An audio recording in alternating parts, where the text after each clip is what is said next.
Hello, welcome to the channel, everybody. I'm glad to have you here. I appreciate every view and every visitor, every interaction with everyone out there, all the Slay the Spire enthusiasts, myself included. Been playing this game for quite a long time, and I have been a rather intense theory crafter surrounding the game's meta at the Ascension 20 Heart uh, playstyle with all of the characters.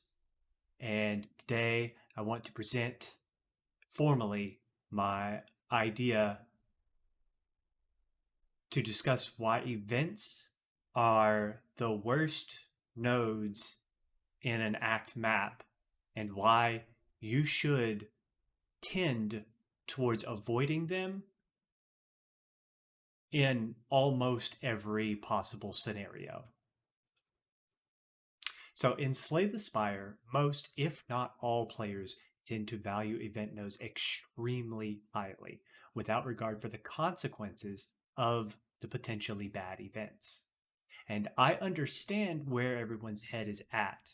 And I also sympathize and empathize one word or the other. The victory lap feeling of, joy and elation surrounding certain high rolls out of events.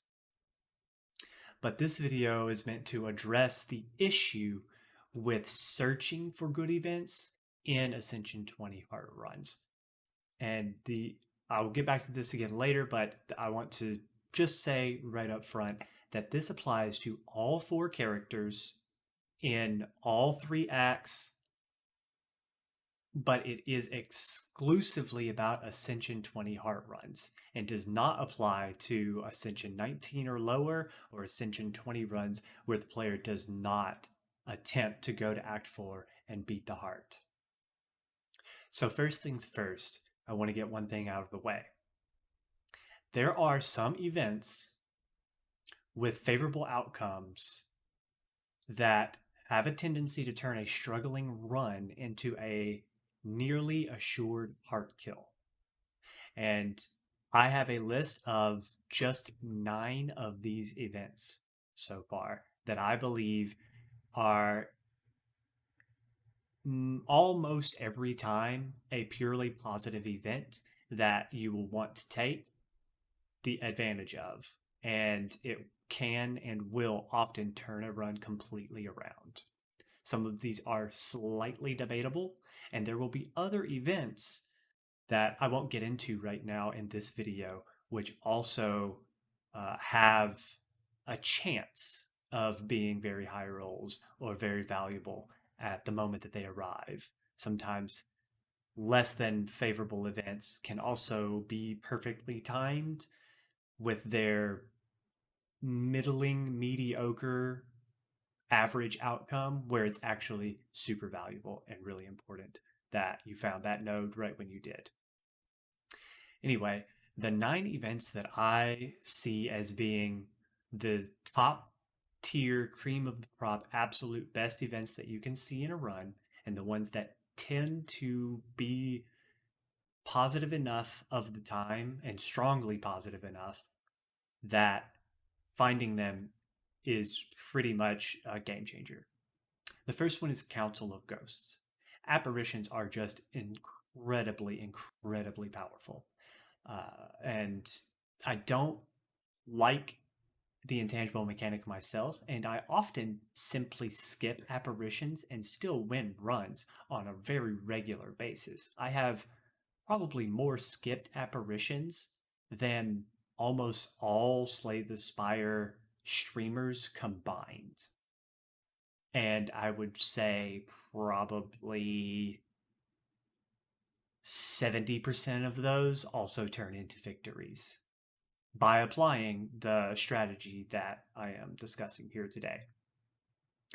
The next one is the Coliseum Event. And this is the event where you have the blue slaver and red slaver as a first fight is forced, and then you're allowed to take a second fight against a taskmaster and gremlin mob. for a very large reward. And this one is so hugely impactful because it's essentially a 2-in-1 combat. If you can afford to, or if you can win the fight comfortably, even sometimes a little bit uncomfortably, it's worth taking the extra fight there because you're guaranteed an uncommon and rare relic out of that event. And you get the proc on all of your elite relics, such as Sling of Courage and Preserved Insect, for the second combat against Taskmaster and Rillinam. And you also get to see a card reward, a potion chance, and gain 100 gold, I believe. And that's definitely worth the 2 combats that it takes there. It's honestly like getting a combat and an elite plus some bone. It's like getting a combat and 2 elite fights, honestly. It really is. Just with slightly reduced outcome as far as card reward screens go, which is typically okay in this situation pretty exclusively. Mind Bloom is one of the highest rolls that you can find. And the boss fight is what most people tend to take. And usually you're going to win that fight very, very comfortably. And you get what is essentially a free rare relic, a card reward, a potion chance, and some gold. Quite a bit of gold, if I remember correctly. It's extra gold compared to regular combats and elite, I think. I don't remember right now. I don't like that option very much because some of the rare relics are kind of non-essential to most runs when you follow the premise that I'm laying out here today. The upgrade all option I like very, very much. And I think, again, if you follow the premise that I am laying out here, then you will also find that you are far enough ahead of the curve at this time that you are allowed to take upgrade all and essentially stop taking damage more or less in its entirety until pretty much the heart fight itself, and or sometimes not even the heart fight but the Act 4 elite fight can really catch you off guard. So if you're very, very, very worried about your Act 3 bosses, your Act 4 elites, and the heart in series, then I can totally understand why most people shy away from the upgrade all option. But I think it is incredibly powerful and most of the time the strongest option that you can pick. But you do need a fair buffer of HP going into this event so that you have a little bit to trade down in the boss gauntlet at the end. And then the third option in Mind Bloom, you really, really, really want at least one charge of Omamori, but it's okay to have no Omamori or all charges used up already, and then just take the 999 gold, especially when you already have membership card courier or something like that. Or even Smiling Mask sometimes is simply enough. If you have paths that allow you to still get strong through combats and elite fights without trying to roll for even more events, or you can high roll in the shops themselves and just take an extra shop and trade it against a potential, elite fight or something instead. All things considered, Mind Bloom is a very, very high roll event, and pretty much no downside to finding it. Mysterious Sphere is the double orb walkers fight that you can just leave, and because you can just leave it, I consider it to be a very high roll event to find and one that you're very excited to see because, again, this is a recurring theme. If you follow the premise that I lay out here of avoiding events, especially early in a run, then you have the freedom and the power level to pretty comfortably win this fight for what is essentially a free rare relic at this point because you're strong enough to handle it. Another card reward screen, another potion chance, and more gold. It's just very, very good in terms of that. And most of the time, following the premise laid out here, you will find that you can win the double orb walkers fight almost very comfortably. And sometimes it's even worth risking the entire run on the fight that you may not be that comfortable winning by using 2 of your potions instead. It's typically worth 2 potions to get a rare relic, another card reward, all the gold, and a potion chance. The next one would be Sensory Stone. This is number 5, and there is some variance in this compared to some of the other like high rolls involved in this list, but the variance is very, very strongly offset by the fact that you get a 3 card reward screens of colorless cards, which are extremely powerful. They're very, very good cards. There are some very low impact colorless cards, but it's very, very rare for you to look at 9 cards there and not find at least 2 that are very, very good to add to your deck, if not just 1 being worthwhile there.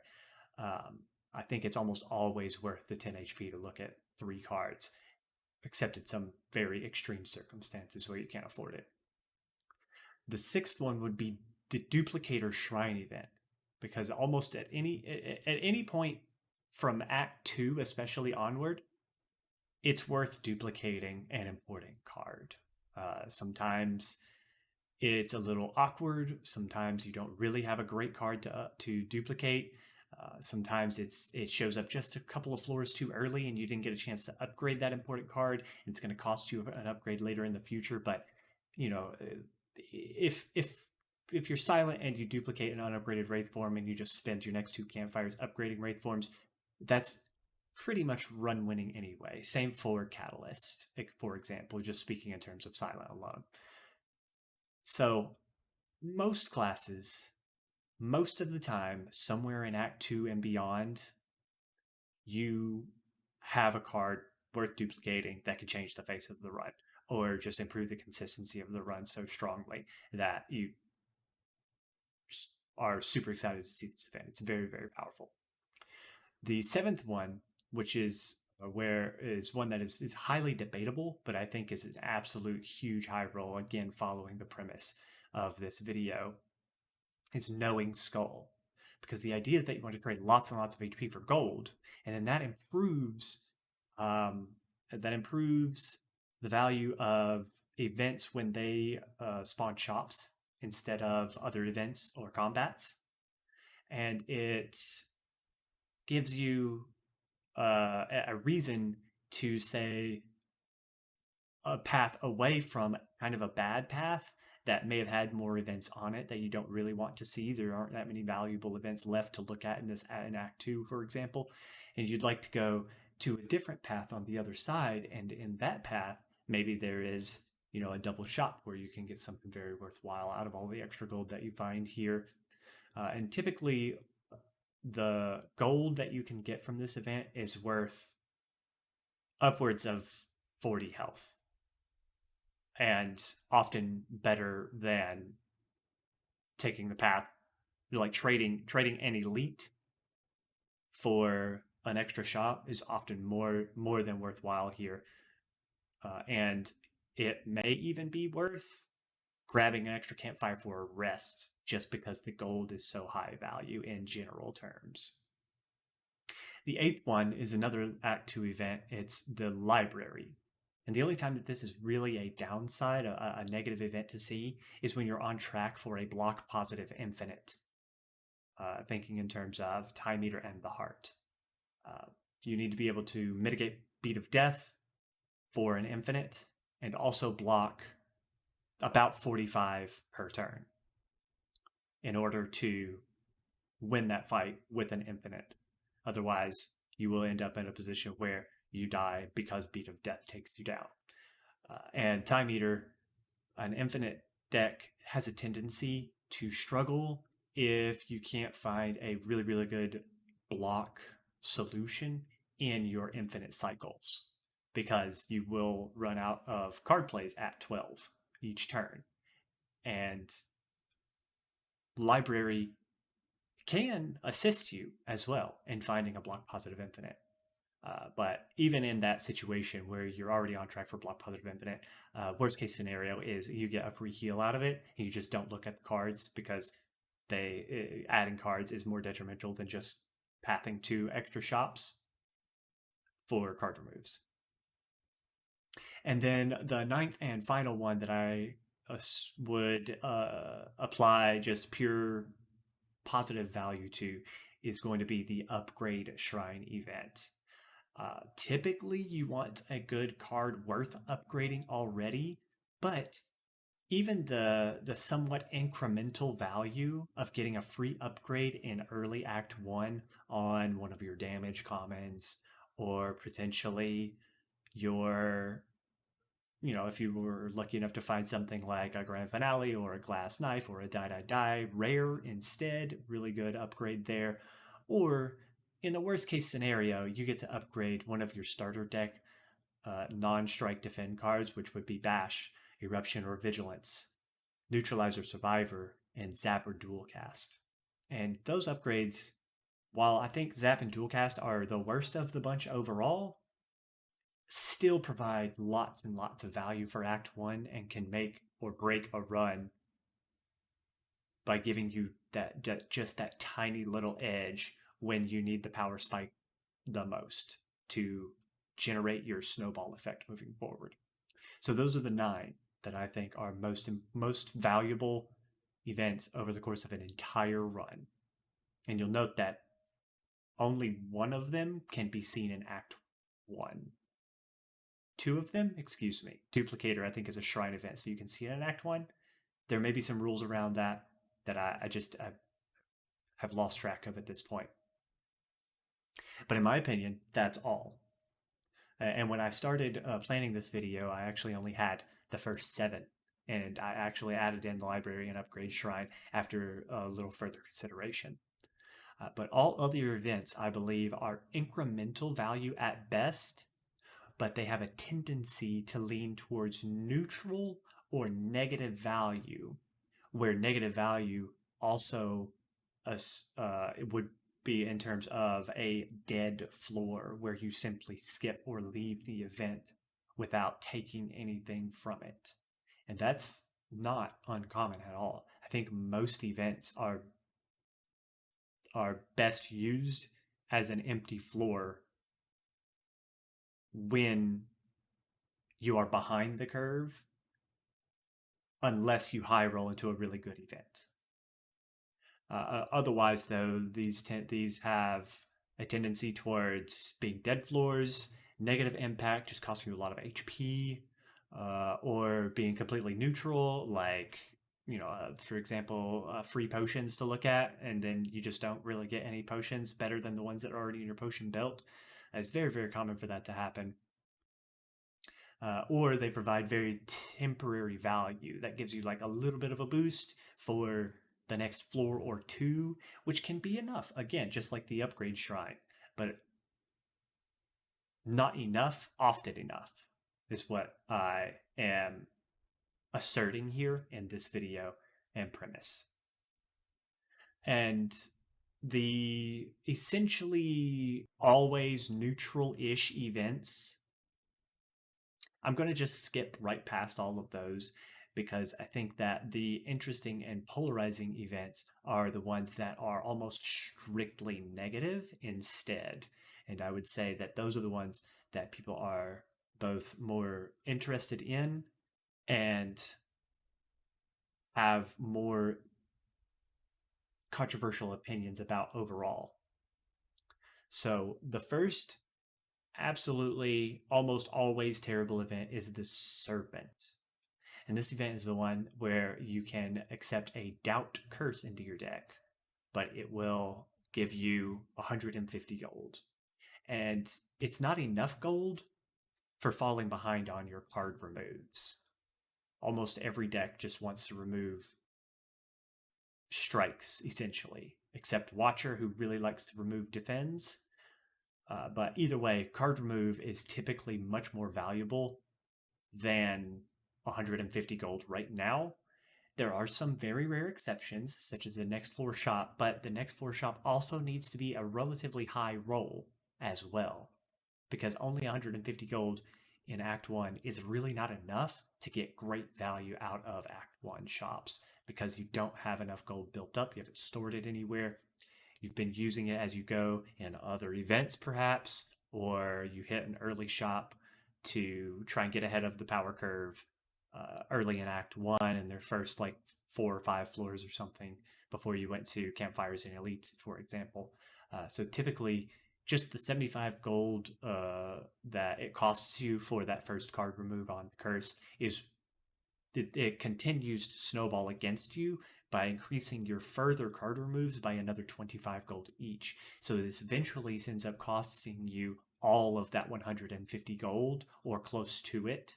This is really just like getting 25 gold for a curse by the end of the run. At the beginning, when you see it, if that's not exactly the case, but by the end of the run, you really only gained about 25 gold in most scenarios.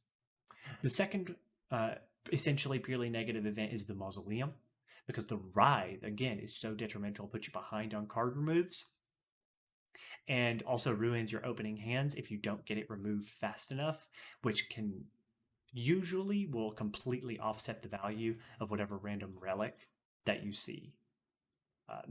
Most relics are better found just by fighting an elite without a ride in your deck instead. And with that in mind, you will tend to path away from these event heavy routes on the map, which makes the likelihood of getting good relics better. Most often, what you want to do in the Mausoleum event is just leave. You do not want to accept the curse. Again, there are always exceptions, and everything about this is completely debatable and up to the player's opinion and current feeling on the strength of their deck and the value proposition provided in their face. You don't take this as gospel. The third, almost purely negative event is the Forgotten Altar. You get a great relic in the Bloody Idol if you brought the golden idol here, but the golden idol can only be picked up in Act 1. And taking events in Act 1, in my opinion, is strictly detrimental. You want to avoid them as much as possible. So the likelihood of having golden idol is quite low, which means that you get Forgotten Altar and you either accept a decay curse or you take like 20 plus damage, about 20, 21 damage on average. 20, 21, I believe is the number.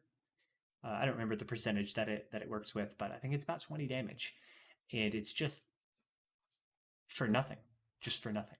Just to avoid a combat that would have cost you possibly, potentially 20 HP or none or 5 instead, without providing you gold, a card reward, a potion chance, and often when you're pathing with events forward in your mind and planning to go to events, it means that you're also taking a very suboptimal path anyway, where the only exception to that path being suboptimal is finding the very, very high roll events, like the library, maybe, or the Coliseum event, for example. But even in a case like that, you're often not strong enough to fight the Coliseum comfortably. So again, I think that it's just wrong to plan on having the Golden Idol, which makes Forgotten Altar almost always strictly negative, and in a very, very, very bad way. The fourth very negative event, I think, is actually highly debatable, and I would totally understand where you're coming from if you want to disagree on this, but I think it's vampires.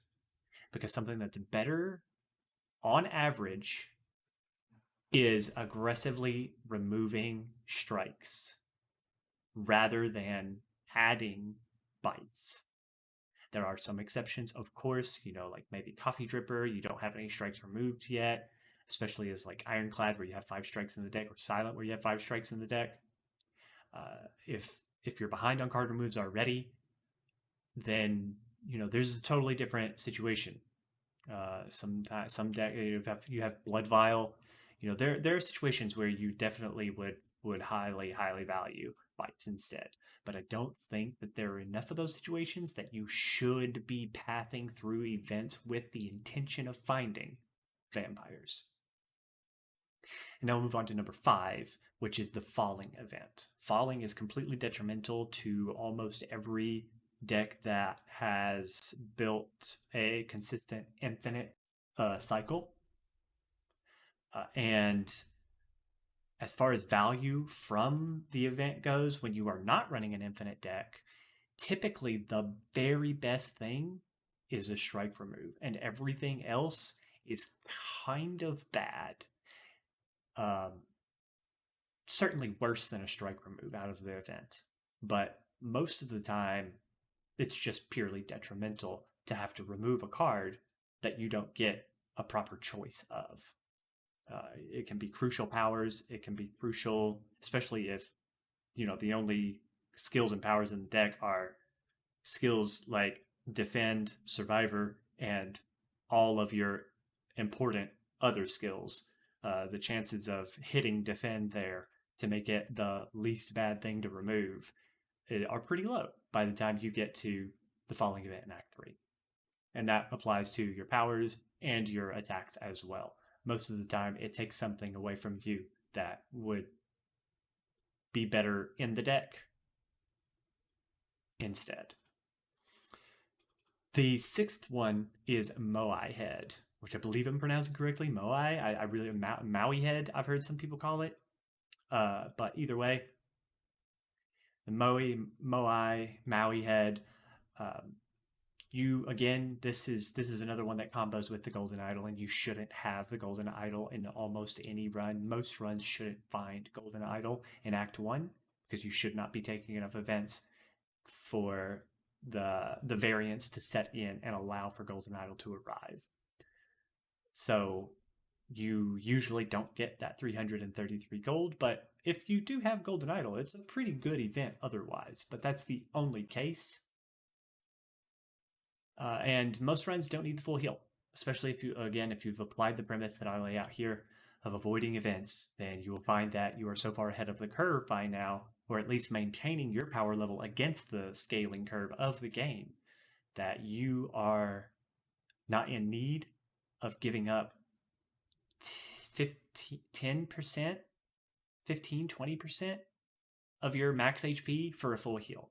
Sometimes it can save a run. I've been there. I've done that.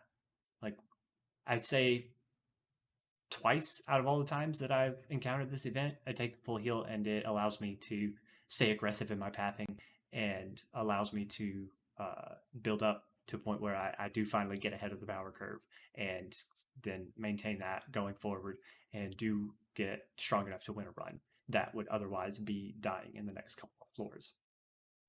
Number 7 is the Tomb of Lord Red Mask. Again, you would not have the Red Mask here because in Act 2 you wouldn't be favoring events enough for the likelihood of seeing Red Mask. And buying the Red Mask from this event is usually not worth your gold. You need a very, very, very small amount of gold. The mask is a great relic, but it's typically better to use your gold in a shop in late Act 3 or in Act 4 instead, because it doesn't provide enough value compared to what you can do with all of the extra gold that you save by not spending it here on this mask. However, if you do have the red mask already, then you don it and you get to get a whole bunch of gold, and that's really nice. It's great. It's fantastic. We love that. However, though, I think that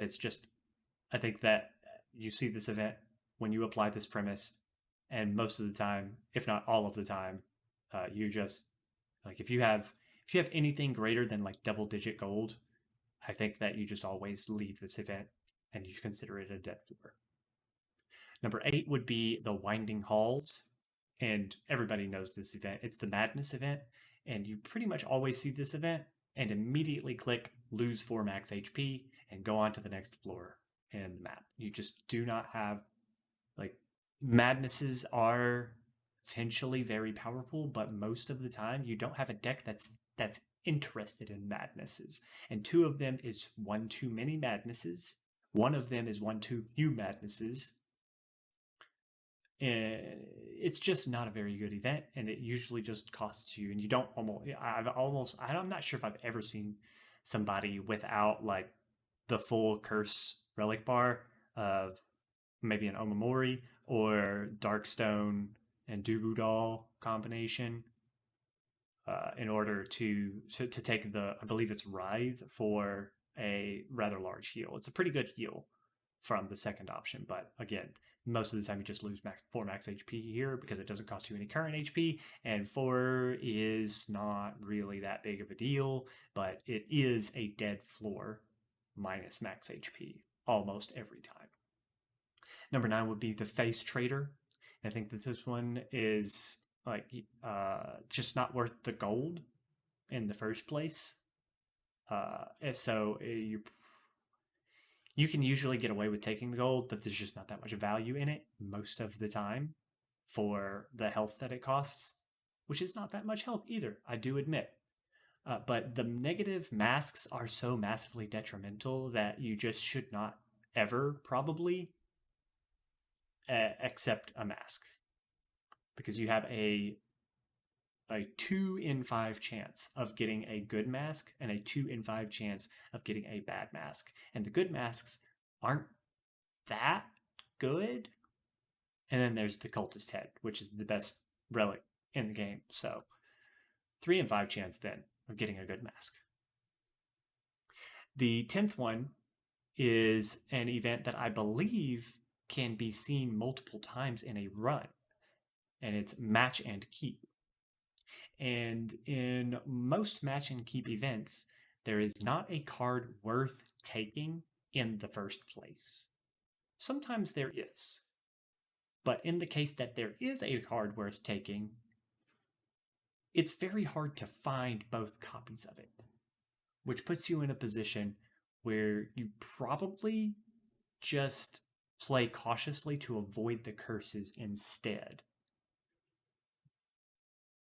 Because the potential of taking a curse when there are up to 4 copies of the same curse in the event would mean that you have a much higher chance of just hitting a double curse and taking a curse out of that event, and that's all you get. It's usually you don't take any card. So again, better probably to just go to a combat and get gold, a potion chance, and a card reward screen. It's just so much nicer. The 11th one is Wheel of Change, which I'm 100% certain can be seen in multiple events. You can see it multiple times. I have seen it at least twice in several of my own runs. The gold is okay. The card remove is usually okay, if not even great sometimes. But the heal on it is usually wasted. You just don't need that much health when you play your combats optimally. And trading HP down effectively in combats is one of the things that optimizes a run in the first place. Knowing when you can take 3 damage this turn to end the combat next turn instead of saving 3 HP with the potential of taking 11 next turn.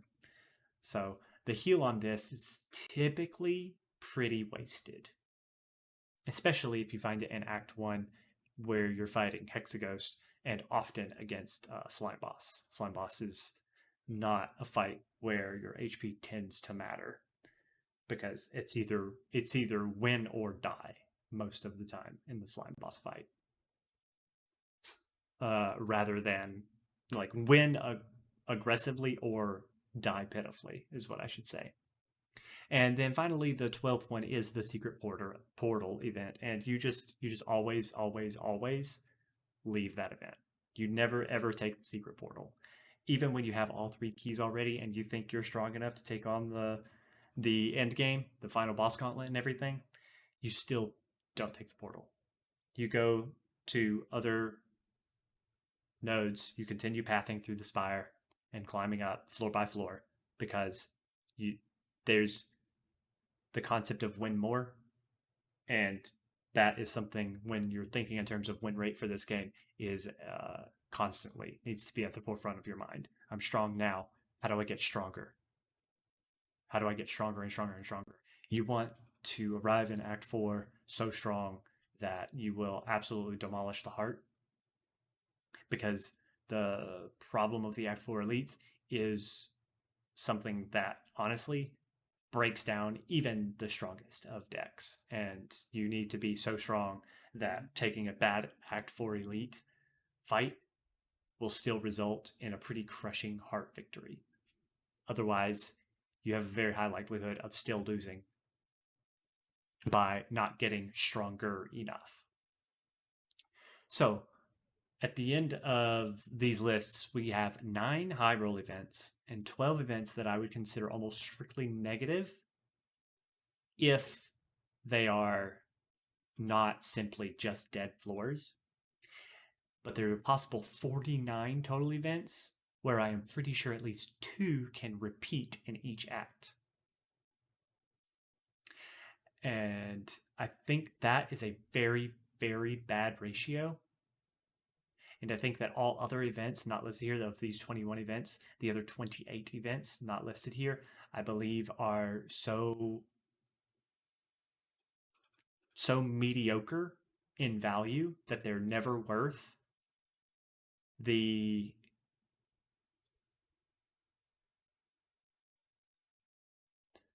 I've lost the word. They're never worth the potential of other paths that take less events. You would prefer to go through the other events instead. Or not events, excuse me. You would prefer to go through the combats and elites and campfires and guaranteed shops instead of taking an event and getting what amounts to something less valuable than a regular combat. And the thesis here is that while Spire is highly, highly situational and every event needs to be considered on its own merits for the run that you are currently playing, I believe that the average strength of a run is greater on a floor by floor basis by reducing the variance of event nodes and favoring path options that provide guaranteed incremental value in card rewards, potion chances, and gold. And that means that even though there are events that can provide decent value, mostly mediocre value, and there are a lot of them, it's almost always, in my opinion, and I think that it plays out in most runs and most seeds, the guaranteed incremental value of combats, of campfires, guaranteed shops instead of rolling an event into a shop, and elite fights is much better than than how mediocre most events are when they aren't just negative or dead floors instead. So the conjecture here with my premise is that when you favor this guaranteed value, you will keep the run on pace with the extra combats that you will encounter by avoiding excessive event nodes, until you get to a point where the deck and relic bar get ahead of the power curve. And this can happen as early as like floor 4, or it can take all the way until floor 27 or something, or you might just barely feel on par until like floor 42 or whatever. These things happen sometimes, and I have recent runs, that felt exactly like that. It wasn't until like floor 35 plus, somewhere in Act 3, where I finally felt like we were strong enough to get by.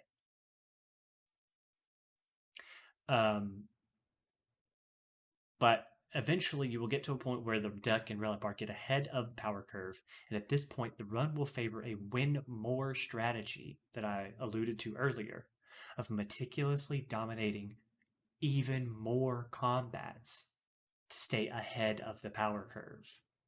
Because if you relax for just a moment and you take too many events and they turn out to be empty floors that do nothing, you will quickly find that you're falling behind instead. And you're not keeping up anymore. And you've gone from being too strong for floor 38 to too weak for floor 43. So what this does, though, is it allows you to optimize your potion belt. 2 potions, 4 potions, and whatever, whether you have potion belt or not, the potion belt, the potion indicator, whatever you want to call it. You can optimize your potions up there for where they provide the most value. You get more chances at high impact rare and uncommon card rewards, as well as, sometimes just regular common cards are high impact, like a backflip or a pommel strike plus, especially as they become upgraded more often in Act 2 and Act 3. You have more security and challenging extra elite fights for yet more win more kind of power spikes. And this strategy will also strongly mitigate the downside of forced event nodes, which turn out to be negative when you just don't have a better option in your pathing. And you're forced to go through a dead floor event node or something that does a lot of damage to you for no value, like Forgotten Altar. You've highly, highly, strongly mitigated the downside of these forced nodes by following the premise laid out here that you should avoid events in general. And finally, this will allow a lot of extra freedom in Act 3 to search for Mind Bloom, Sensory Stone, Mysterious Sphere, the Shrine events. Because Act 3 is where this strategy makes room. It gives you headroom to work with, where the power level of the run is here, but the power level of your character, your deck, and relic bar is here. You have this much space now to work with in Act 3, where you're allowed to take some negative or dead floor kind of events instead. Sometimes you will find yourself doing that in Act 3, or sometimes late in Act 2, where you've bled out too much and you can't take the elite fight on this path. So what instead you do is you go this way to a shop where you don't really have enough gold for the value. Like these things happen in runs sometimes, and Act 3 is where you get all that headroom to work with to do that. And Act 3 is also where you're far enough ahead, typically, by following this strategy. You're typically far enough ahead that the mediocre types of events are now dramatically increased in value. They're so much better than they were before. Like if you get very strong with your deck, but you find the falling event, well, there's probably almost any skill or attack that the falling event could hit that you'd be more than happy to get rid of, because they are equivalent to your strikes or defense at this point. They don't provide any really greater value than your strikes and defense, because your strikes and defense by this point in the run also have they become essentially curse-ish types of cards in your deck that you draw and never want to play somewhere in Act 2. And then by Act 3, you've also have other commons and things that you took early on in the run to get you over the hump, but now you draw them and you don't play them anymore.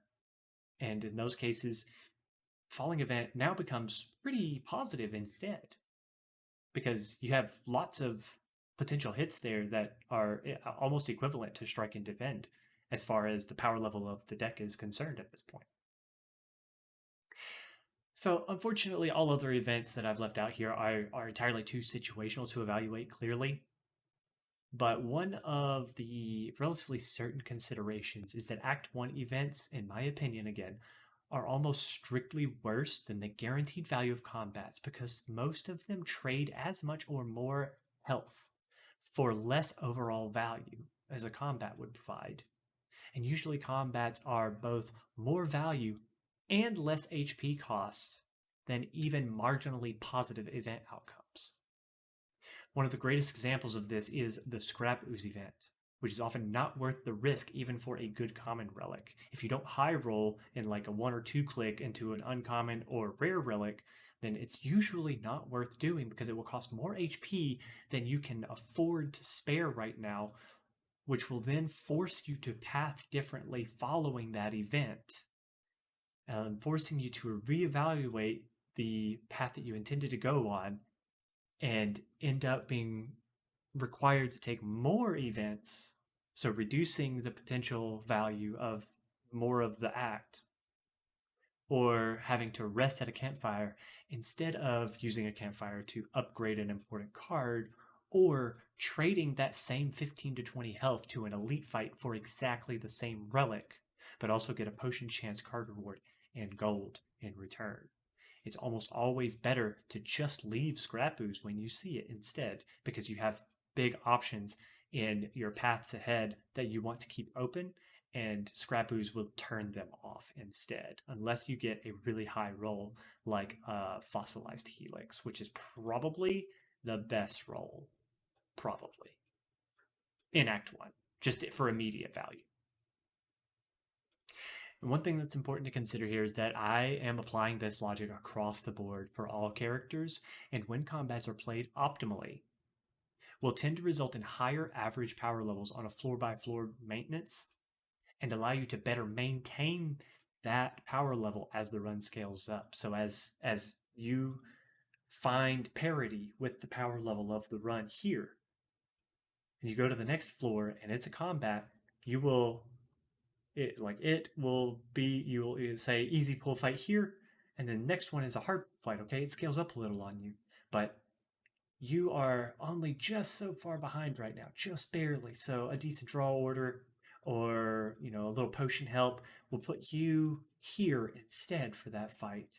And then the next fight, you get this card reward and another potion chance, and then you go to a shop with that extra gold and you level up here, but the next hardcore fight is here, where you level up twice, and then the elite fight catches up with you, which then makes you two rungs higher power level again. You tend to continue to level up as you go in a much more consistent and reliable manner than you would if you clicked on more event nodes instead. So finally, thank you everybody for being here. Thank you everybody for watching this. Thank you everybody in advance for any comments, concerns, questions, thoughts, or inputs that you may have. I want to invite you all to my Discord to discuss this further, as well as the comment section below, which I will always read as much as I can and respond as much as I can to everything that you have to say down there. And I want to point out that this is only a win rate focused discussion. If you as a player are not experienced enough to optimize your combats, then this strategy may not work for you yet. And if you do not care about your win rate, then this would not apply to you.